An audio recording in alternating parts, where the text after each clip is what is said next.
गंगापूर तालुक्यातील वाहेगाव ग्रामपंचायत कार्यालय या ठिकाणी राजेश्वर हिवाळे यांची उपसरपंचपदी बिनविरोध निवड झाली असून यावेळी उपसरपंच राजेश्वर हिवाळे यांनी सरपंच, सर्व सदस्य, महिला तसेच सर्व मित्र परिवारांचे मनापासून आभार व्यक्त केले आहेत। दिनांक 23 मे रोजी गंगापूर तालुक्यातील वाहेगाव ग्रामपंचायत कार्यालय या ठिकाणी सकाळी 12 वाजता ग्रामपंचायतचे सर्व सदस्य, सरपंच आणि ग्रामसेवक, अधिकारी यांच्या उपस्थितीत बैठक संपन्न झाली असून यावेळी उपस्थित सर्वानुमते राजेश्वर हिवाळे यांची उपसरपंचपदी बिनविरोध निवड करण्यात आली असून त्यांना पुढील वाटचालीस शुभेच्छा देण्यात आल्या आहेत। तसेच वाहेगाव या ठिकाणी डीजेवर नाचत आनंद साजरा करण्यात आलाय।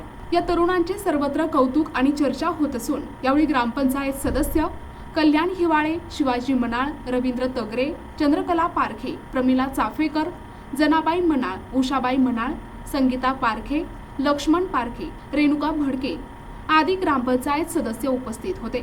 यावेळी किशोर गव्हाणे, ग्रामविकास निवडणूक अधिकारी, मंडळ अधिकारी गवळी अप्पा, तलाठी साळुंके अप्पा आणि ग्रामस्थ मोठ्या संख्येने उपस्थित होते। प्रतिनिधी अमोल पारखे, NTV न्यूज मराठी, गंगापूर, छत्रपती संभाजीनगर।